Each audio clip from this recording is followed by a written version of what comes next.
Lead and follow part 1, part 2, and part 3 from the completion testimony of the Sin Believer. At some point, at some time on my life timeline, I have to recognize that God saved my life time after time. Nothing that He does ever gets old, even if it may seem old, is because your heart must be cold. Freedom of speech helps me to free my mind. Slave mentality and servant spirituality makes me believe God is one of a kind.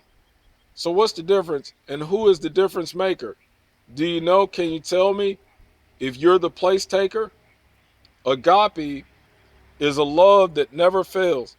Jesus settled the debt forever and was never beached like a whale. Do you have that kind of love? Well, only time will tell. I'm not self-reliant, but looking for eternal life to promote the wind in my sails. So tell me, who has the lifeline? If you say no one does, then we serve no purpose but to be like jailbirds wasting time. So I must search for life. To seek a love I must find. If God is in control, then I will be the reader of the signs. Maybe some things I say may be hard to swallow, but until I've seen the last sign, my duty must simply be to lead and follow. Part 2. In life, I have paths to cross. Lord, help me to know which ones, because I've got to continue making progress every day until my last one. There's no need for 2 steps forward and 4 steps backwards. That's life deficient and insufficient. In my life, I'm living to walk toward the glass ceiling, to stand on a sea of glass, understanding that I must knock, seek, and continually ask. Maybe I must repeatedly make my case known before the judge who is preparing me a home, where seldom follow the golden rule to paradise, the golden road to paradise. And of course, seldom do people want to lead, since the experience is nothing nice. Believe me, I know, from trying to lead without knowing how to follow, coming in touch with a humble cake with bitter icing, which proved to be hard to swallow. So I chose not to wallow, inevitably not staying there but walking on. By learning when to lead and when to follow, helped to give hope to carry on.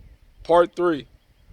I'll say I'm not following you if you're about to jump instead of cross the bridge. I mean, you're way off if you think you can jump from ridge to ridge. Let's try the simple but easy approach first, before trying the professional but hard approach, which may result in having to be winged and nursed.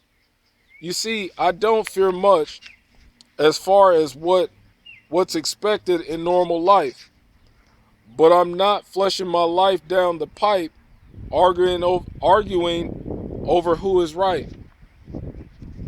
I don't have time for trivial but little fledgling type games. I'm trying to say that I wasn't born yesterday, so I'm not looking for loss, but looking for gain. But isn't it something when the wayward seas of life toss you to and fro? But I'm not worried about the sea or worried about going down below.